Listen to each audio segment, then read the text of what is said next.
CIS scholars, how are you? Hope you are doing well. Welcome back to the next science session. I, Miss Yogeshri, science educator, Countryside International School. In last session, we have started with chapter number 1, Matter. I have told you one story. Hope you have enjoyed that story. So, we will continue with the same chapter, that is Matter. Here we go.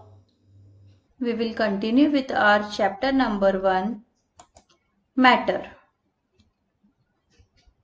Now, the next topic in matter is changing states of matter.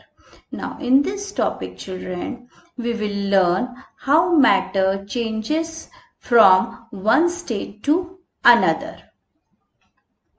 Now, matter can change its form from one state to another either by heating or cooling.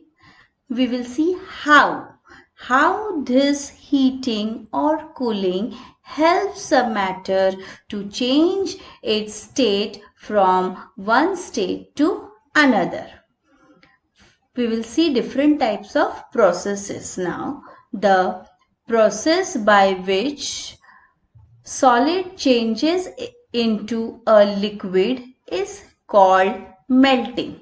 Now, see children here, whenever a substance which is at solid state, it is changing into liquid. Now, if we are taking an example over here, ice. So, for example, ice which is in solid state and it is changing into liquid state, that process is called as melting.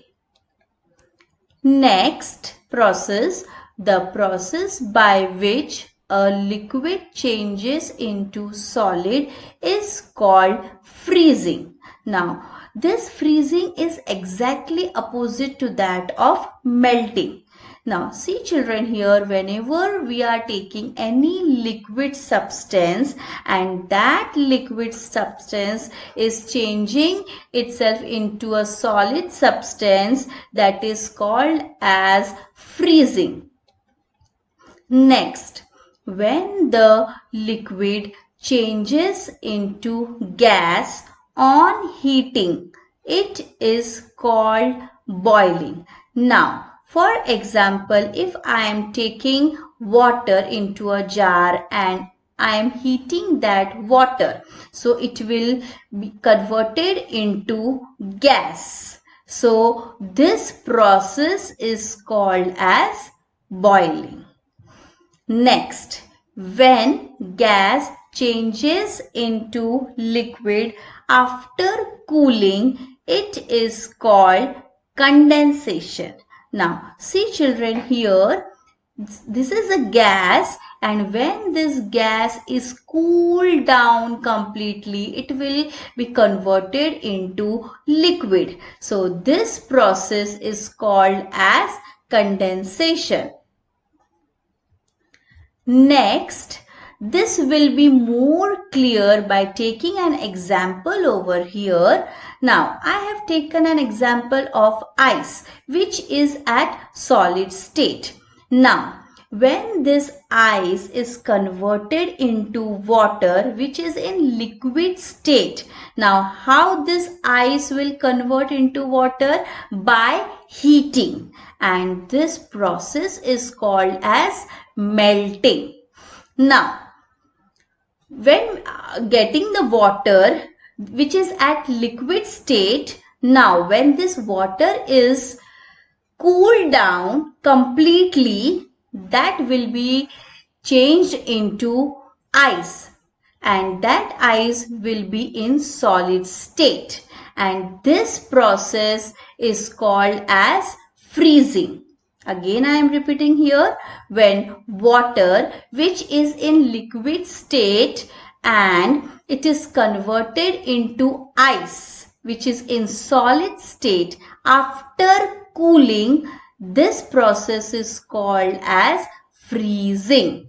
Now, next, when water which is in liquid state and it is converted into water vapor by heating. This process is called as boiling. I am repeating over here. When we are taking any liquid, that is water, when water is converted into water vapor which is in gas form, after heating, that process is called as boiling. And when this water vapor which is in gas form is converted again into water which is in liquid state, that process is called as condensation. When water vapor is cooled down completely, it will be converted into water which will be in liquid state, and this process is called as condensation. So, hope you have understood this full flow chart where I have taken the example of ice which is converting into water, and water is converted into water vapor, and then water vapor again converted into water. So, with the help of this example, you will come to know how a particular state of matter changes from one state to another. Here there is one small exercise. The first question here is define. You have to write the definition of this.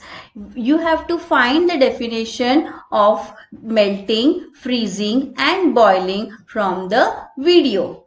Next is complete the following. You have to complete this flow chart and you will enjoy by finding these questions over here. So you have to find this question, what will be the answer over here. So hope you will enjoy this activity. Till then, goodbye, take care, thank you.